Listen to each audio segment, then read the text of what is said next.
Quick disclaimer on this video, if you're looking for hands-on experience with the new MPC X SE, I do not have it, and I was not given early access to it, so I'll see you later. So I'm a fan of the MPC line. We got the MPC One in this studio, we have the Live 2 next door, we recently got the Key 61. Also, if you're looking for a comparison between the MPC One, Live 2, and the Key 61, I did that video a few videos back, so make sure to check that out if you're curious. So, thoughts on the X SE, the MPC X. The MPC X came out 2017, so technically it is due for a refresh at this point. Obviously the MPC X right now is still a great box, and if you have the MPC X, like, you know, you're good. Doesn't seem like much is changing. The SE adds a couple things, but doesn't really change much. Cosmetically, it's different. They changed the skin on it. They gave it 2 additional gigs of RAM, so it's 4 gigs total, and they bumped up the internal storage to a whopping 48 gig. But if you look at their details right here, storage 48 gigs, over 16 gig available for the user. It's kind of a silly marketing thing. It's like, yeah, you got 48 gigs of internal space, but it's not for you, the user. But basically, that tells us that they're getting more interested in sampled instruments and the plug-in instrument side of stuff, and they're clearly planning for more space on there, because the Key 61, I believe, has 32 gigs of internal space.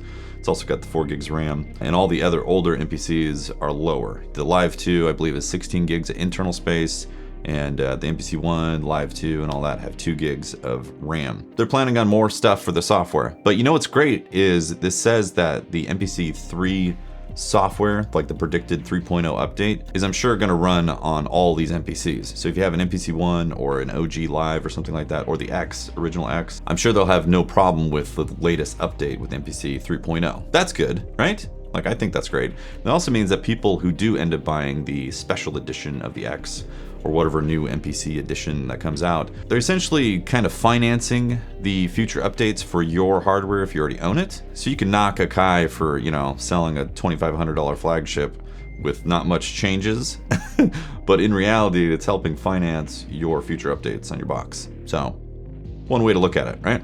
Speaking of price, yeah, the price is more expensive. It's $2,500. When the X first released, I looked it up, it was $2,200. So $300 increase for a little bit of internal change. The X right now, you can pick up for like $1,700 new. Also used, I think they go for, you know, somewhere above $1,000 or something like that. If your budget is tight, then I definitely don't recommend an MPC X at all. I'd recommend like an MPC One. But if you are putting together a new studio and you want to make your centerpiece an MPC, I don't see any reason why you wouldn't go with an MPC X SE specifically. It's going to be more future-proof, and it's got the most inputs and outputs. So if you're building a new studio and you want to focus it around an MPC, this is obviously the one to go. In addition to the inputs and outputs that the X has over all the other MPCs, it has 16 Q links, and for user experience, that is actually really good, because you end up using the Q links all the time. And the other MPCs have 4 Q links, and you have to page through to get the different ones. This has all of them listed, and what parameter they're changing listed above with these OLED screens. That's really nice. So, I mean, that's a feature that I would consider purchasing just for that, because it helps with the workflow experience. It also has a 10-inch screen.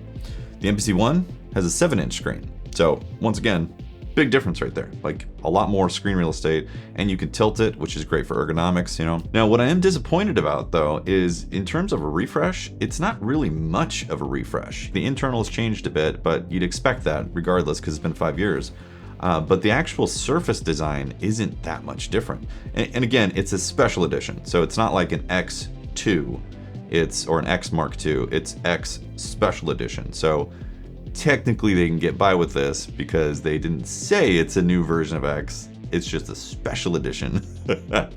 But they also upgraded the RAM and the internal storage, you know, so I don't know, there's some blurry lines right here. But I'd imagine to save cost, they didn't have to redesign any of the hardware, right? Like, it's all the same. All the buttons are the same. Like, if you look at, like, this is essentially the same layout. Not much has changed, if anything at all, in comparison to this. Obviously, cosmetically, there's a different skin, but it's essentially the same hardware. If you're used to the X, then that's great. You're gonna be right at home. But in my opinion, I think there's some stuff that you don't really need, like the new numeric pad. I've never really needed the numeric pad on the Live or the One. Also, arrow keys. I don't really need arrow keys either because there's a touchscreen, so I'm touching stuff with the touchscreen. I feel like this is kind of wasted space in a way, and there's a lot of buttons that could just be like doubled up to be a bit more space efficient like the MPC One does.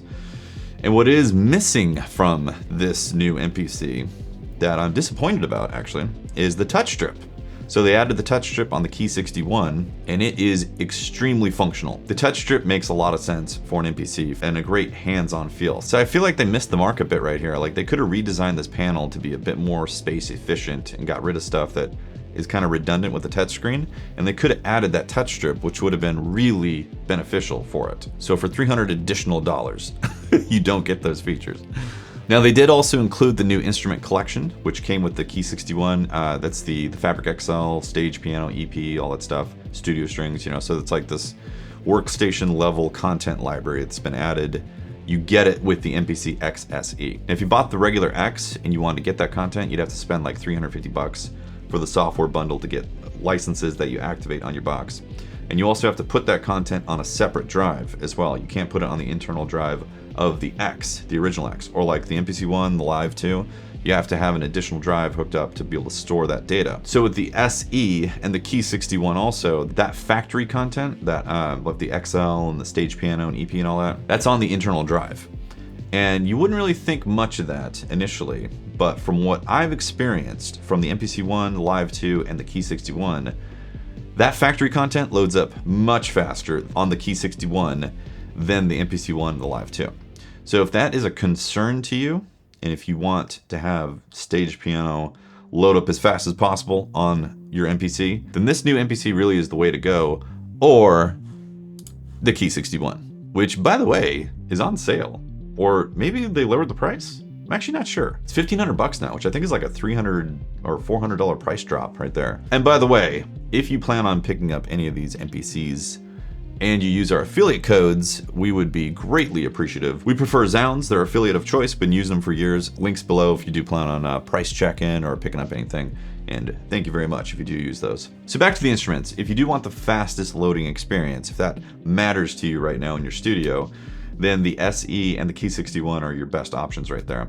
It's not that it's that much longer to load on the MPC Live. In fact, I recently put in a hard drive in our Live 2 and tested out how fast the content loads. And it's an SSD drive that I put in there. And honestly, it wasn't that much faster on a SSD drive for the Live 2. So once again, if you're looking for fastest loading, then the Key 61 and this new SE would be it for these instruments. Yeah, overall, I'm a bit disappointed in the refresh not really being much of a refresh. You know, I mean, it's great to see the internals get upgraded, like the 4 gig and the 48 internal storage, all that stuff.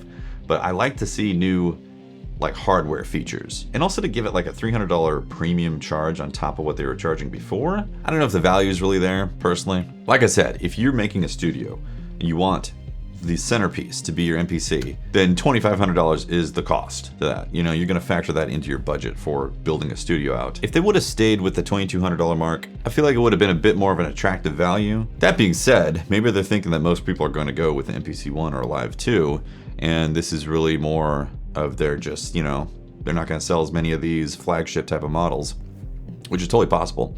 Again, if you're building out a new studio, then $2,500 for a flagship model that's going to be the centerpiece of your studio isn't terrible. There's a lot of keyboard workstations that are much more expensive than that. So, and if money is really a concern, then the MPC One is like a fantastic MPC to use in your studio. So personally, I don't think I'll be picking up one of these anytime soon. Something could change in the future and we might want to build a studio around an X, but as of right now, have no particular desire to. But I am very excited to see 3.0, software version 3.0, what they're bringing. I really like the MPC environment. I want to see some improvements. Specifically things like the looper, more audio tracks, better modulation for sampled instruments, quite a bit of things that could be tweaked. What do you think? Are you gonna pick up an X SE? Are you interested in it? Are you gonna stick with the MPC One? Are you getting rid of your MPCs? I know some people are like, the bugs are terrible and they can't, you know, deal with it in the studio. That's totally fair too. So definitely curious what you're thinking. Drop them below. I'll definitely check out the comments. If you enjoyed this video, a like and subscribe would go a long way. And again, if you want to price check these boxes with our affiliate links or purchase something through our affiliate links, it also greatly helps out the channel. That's it. Thanks for watching. I'll see you next time for another one.